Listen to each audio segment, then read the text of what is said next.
बोल, क्या चाहती है? एक तरफ माधव सच्चाई जानने के लिए छानबीन कर रहा है और दूसरी तरफ हमरे ही घर में हमारा कोई दुश्मन है जो हमरे खिलाफ षड्यंत्र कर रहा है कि वो दुश्मन कौन है, तो हम उसका समाधान करते हैं।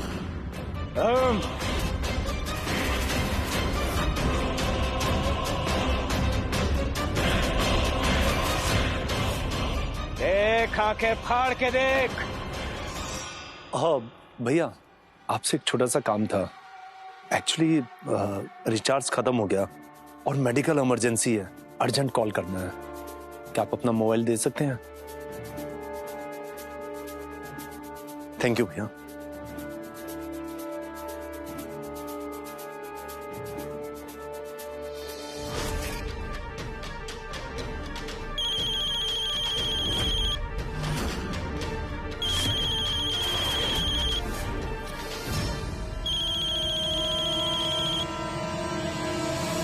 हेलो,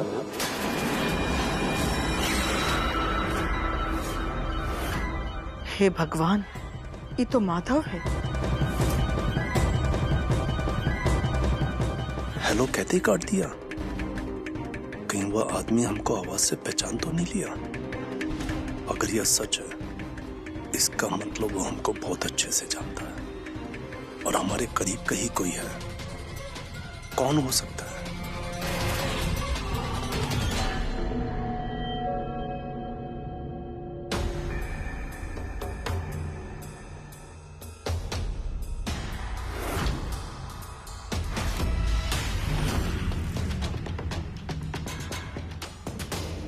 क्या हुआ दीदी, इतना परेशान का है?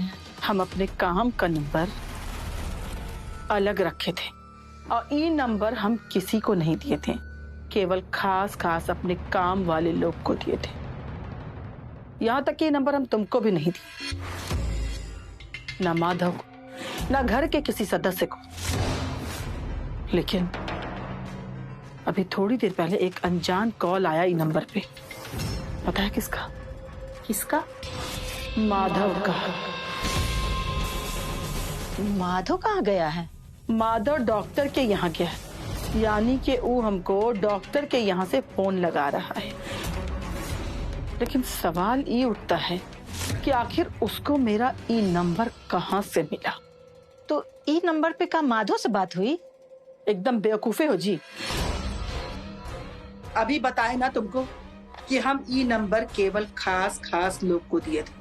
तो फिर आपको कैसे पता चला कि माधव कॉल किया था? जब हमारे ई नंबर पर अनजान कॉल आया तो हम रिसीव कर लिए, ये जानने के लिए कि आखिर हमको ई नंबर पे कॉल कौन कर रहा है। और जब उधर से हम हेलो की आवाज सुने ना, तो हम संठिया गए, काहे कि वो आवाज माधव की थी। काहे कि उसके 1 मिनट पहले डॉक्टर हमको फोन करके बताया कि माधव आया हुआ है। दीदी, कहीं वो डॉक्टर तो नंबर नहीं दे दिया? अरे नहीं, डॉक्टर ऐसा कबहू नहीं करेगा। काहे कि उसको पता है कि अगर वो बताएगा ना तो खुद ही फंस जाएगा और हम उसको छोड़ेंगे नहीं, जान से मार देंगे। दीदी, ई में ना ढेर दिमाग खपाने का कोई जरूरत नहीं है। आप एक काम कीजिए, इसी में तोड़ दीजिए। सोचे तो हम भी यही थे, लेकिन अब मन बदल गया। काहे कि यही सीन हमारी बेगुनाही का सबूत होगा, भविष्य में काम आएगा। कैसे दीदी? वो हम वक्त आने पर बताएंगे। वाह दीदी, आप हर चीज को ना शतरंज के मोहरों की तरह यूज करती हैं। लेकिन आप परेशान काहे हैं फिर? परेशान हम इसलिए हैं, आजकल हम देख रहे हैं माधव की छानबीन कुछ ज्यादा ही बढ़ गई। हमको डर है कि कहीं हमारा मकसद पूरा होने से पहले हमारी सच्चाई उस तक ना पहुंच जाए। नहीं दीदी, ऐसा कभी नहीं होगा। माधव आप पे इतना विश्वास करता है कि दुनिया की सारी सच्चाई भी आ जाए ना तो वो आपके खिलाफ नहीं होगा। हम आशा करते हैं कि ऐसा ही हो।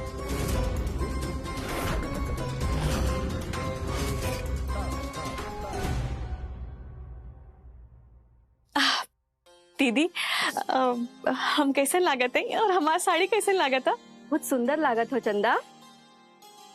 आओ बैठा। साड़ी बहुत सुंदर लागत हो। अच्छा ये उहे साड़ी है जो माधव भैया तोहरा के देलन? हाँ दीदी, ये उहे साड़ी है। साड़ी तो बहुत महंगी बुझा रहल है।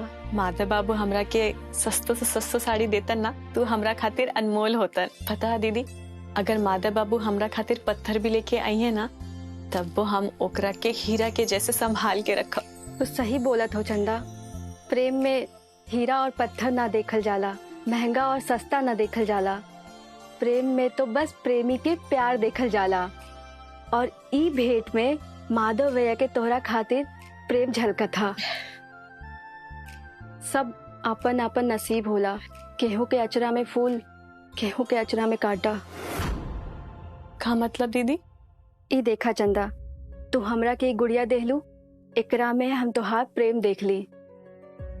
हमरे साथे जौन हादसा भइल, उ हादसा से उबरे में तोहार और तोहार दियल ई गुड़िया के बहुत योगदान हा। हमरा के आपन दुख भुलावे में ई गुड़िया से बहुत मदद मिलल हा। पर हम कबो ना सोचली कि हमार नसीब में खाली गुड़िया से खेले के लिखल हा। हमरा कबो अपन बच्चा के साथ खेले के ना मिली। ऐसन बदनसीब हो गई बानी का हम।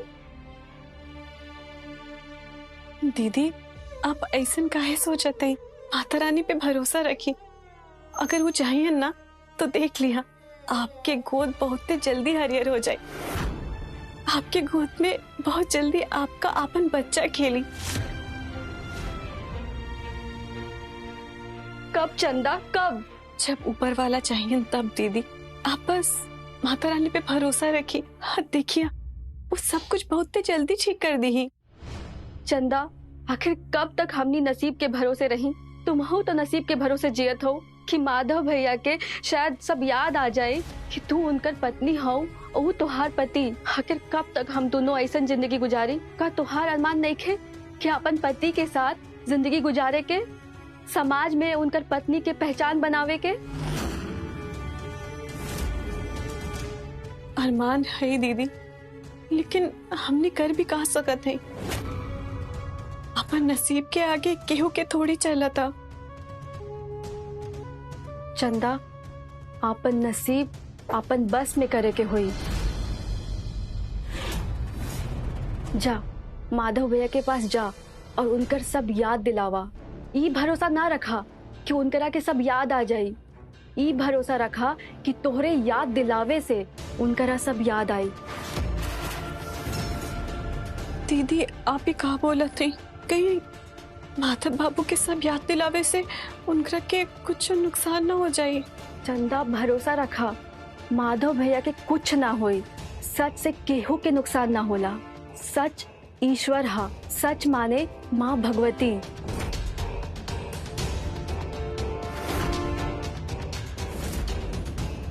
जा चंदा, जा। ठीक है दीदी।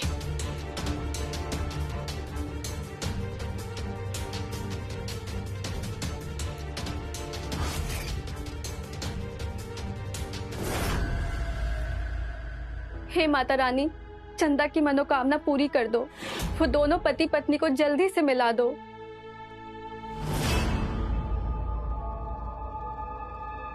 काजल,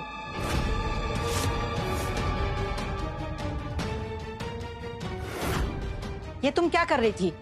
मौसी जी, हम कहाँ कुछ कर रहे थे। हम तो बस गुड़िया को सुला रहे थे। चंदा को भड़का के तुम अच्छा नहीं की। इसका अंजाम बहुत बुरा होगा। ये तुम्हारी पहली गलती है, इसलिए हम तुमको वार्निंग दे रहे हैं। आगे से तुम चंदा को भड़काने का काम की तो हमसे बुरा कोई नहीं होगा। क्या करेंगी आप? क्या करेंगे? रुद्र से बोल के तुमको इस घर से बाहर फेंकवा देंगे। काहे? रुद्र जी को काहे कहेंगी? आपकी अपनी कोई औकात नहीं है इस घर में।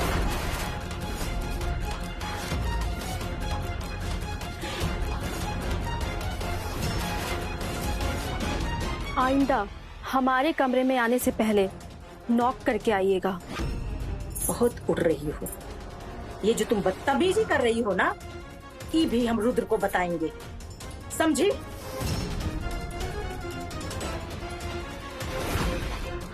बेटा जरा मौसी जी से कह दो जाते जाते दरवाजा बंद करके जाए।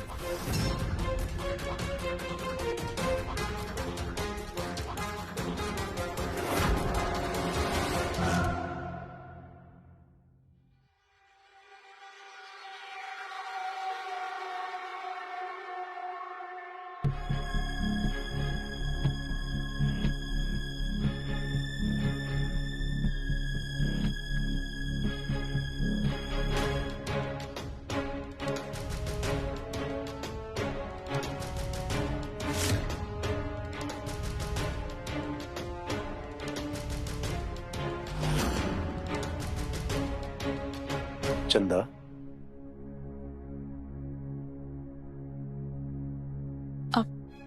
हाँ का बात है, बोला। माधव बाबू, हमार वजह से आपके काम में बाधा देना पड़ल ना। अरे नाना बोला ना। कोनो सच्चाई से आपके कबो खतरा हो सकत है का? सच्चाई? किसन सच्चाई? ऐसन कोनो बात माधव बाबू जो सच होई वो आपके जानला के बाद आपके तकलीफ या आपके लिए खतरा हो सकत है का? हम समझत बानी चंदा की तुम्हार पूछे का मतलब का बा, पर हम अभी कैसे तुम्हार सवाल के जवाब दें? अब माधव बाबू बताई ना। इतना हमरा के नहीं मालूम है चंदा। इतना हमरा ना मालूम बा चंदा। हम अभी तोरा के ना बता सकें कि हमरा के कुल याद आ गइल बा कि तू हमार पत्नी हो। माधव बाबू आप इतना सोचत कहाँ हैं? हमरा के बताई ना। हाँ या ना में तो जवाब देवे के। ऐसा सच्चाई जो सच होई वो आपके खातिर क्या हो रहा है वहाँ? क्या बातें चल रही? आप दोनों को देखकर ऐसा लग रहा है कि आप दोनों महानुभाव किसी गहन विषय पर कोई गहन चिंतन कर रहे हैं। Anyway, any serious matter? मैं आप लोगों की कोई हेल्प कर सकती हूँ? मैं भी पढ़ी लिखी हूँ, एटलीस्ट चंदा से तो ज्यादा ही। मैं भी आपकी अपनी हूँ, मुझे खुद से अलग मत समझिएगा। हमें कुछ काम है, हम आते हैं।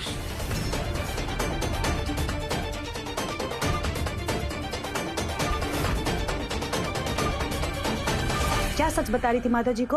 हाँ, मैंने दरवाजे पे सब सुना है।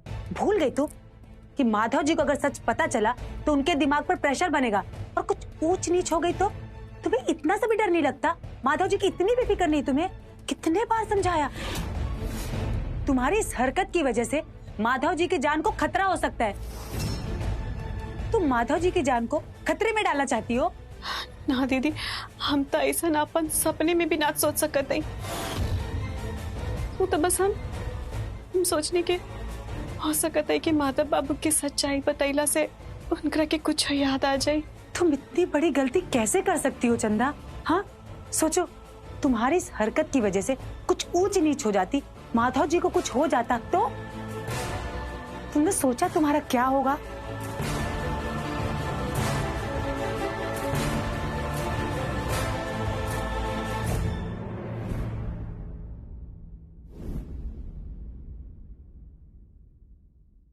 अरे सामू बेटा।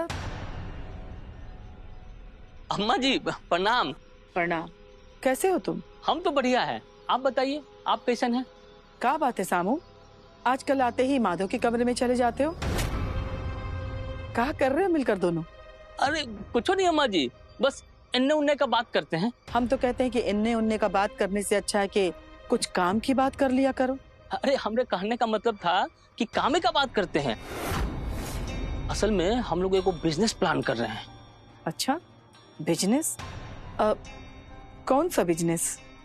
कौन सा बिजनेस वो तो अभी सोचे नहीं है, वही पे तो बात करते हैं कि कौन सा बिजनेस करें जिसमें खूब फायदा हो। माधव की तबीयत ठीक नहीं रहती है और माधव की ठीक तरह से याददाश्त भी वापस नहीं आई है, तो क्या वो बिजनेस कर पाएगा? ना ना माँ जी, बिजनेस करने लायक तो उनके पास याददाश्त सही है। लेकिन पूरी तरह से याददाश्त वापस आ जाए ना तो बिजनेस करने में मजा ही अलग है।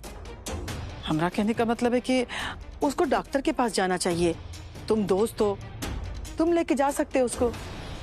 तुम गए थे क्या उसको लेके? कहाँ अम्मा जी? डॉक्टर के पास। ना अम्मा जी ना। अरे श्यामू, तुम कब आए? बस अभी आए भैया। अम्मा प्रणाम। जी तेरा। श्यामू, चलना है ना नई फैक्ट्री के लिए जमीन देखने? अम्मा, आपको एक बात कहनी थी। हम दोनों दोस्त मिलके नई फैक्ट्री चालू कर रहे हैं, स्पेयर पार्ट्स की। बस आपका आशीर्वाद चाहिए। आशीर्वाद तो हमारा अपने बच्चे के लिए हमेशा है। एक माँ को और क्या चाहिए अपने बच्चे से कि उसका बच्चा हमेशा सुखी रहे, सफलता प्राप्त करे। जा, सफलता प्राप्त करो। थैंक यू अम्मा, प्रणाम। चल चल चल चल चल, चल।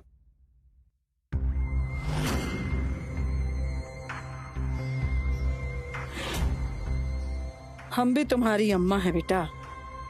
हम तो पता करके रहेंगे कि आखिर तुम दोनों खोज का रहे हो।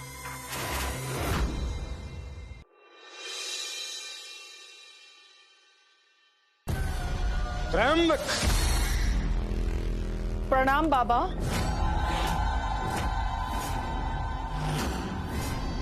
बाबा सब जानत है कि तू यहाँ क्यों आई है। आप अंतर्यामी हैं बाबा। हम अपनी दूरदृष्टि से दूर तक देख लेते हैं। बाबा की जय हो। इतनी देर से क्यों आई है? हम समझे नहीं बाबा। जहाँ तोहरी बुद्धि खत्म होती है वहीं से हमारी शुरू होती है। सत्य है बाबा। जब तू हार गई और तो को तेरे सवालों का सही सही जवाब नहीं मिला,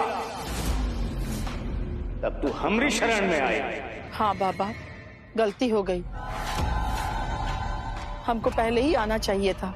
बाबा से दूरी का मतलब है अपने जीवन में कठिनाइयों को बढ़ाना। हम क्षमा चाहते हैं बाबा, क्षमा चाहते हैं आपसे। बोल, क्या चाहती है? बाबा, एक तरफ माधव सच्चाई जानने के लिए छानबीन कर रहा है और दूसरी तरफ हमरे ही घर में हमारा कोई दुश्मन है जो हमरे खिलाफ षड्यंत्र कर रहा है। बाबा, अगर आपके माध्यम से पता चल जाए कि वो दुश्मन कौन है तो हम उसका समाधान करते हैं। हम बताएंगे, बाबा सब बताएंगे।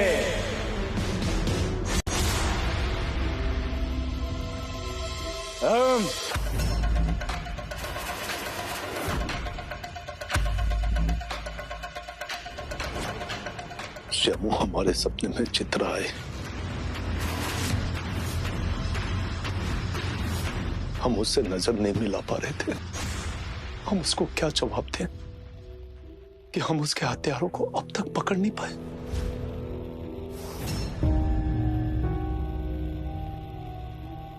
हमारा मन बहुत बेचैन रहता है श्यामू। इस चित्रा भाभी की आत्मा का बेचैनी है और उनकी आत्मा को तब भी शांति मिलेगा जब उनका हत्यारों को सजा मिलेगा। लेकिन भैया जी, इसके लिए हम लोग को ये पता लगाना बहुत ही जरूरी है कि चित्रा भाभी का हत्यारा कौन है।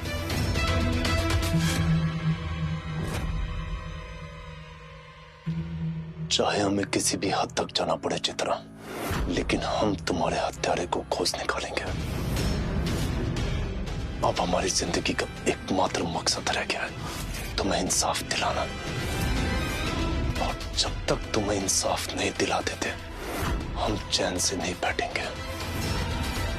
ये हमारा तुमसे वादा है।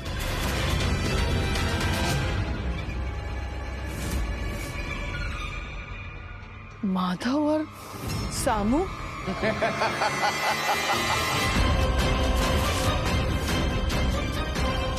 एक आंखें फाड़ के देख।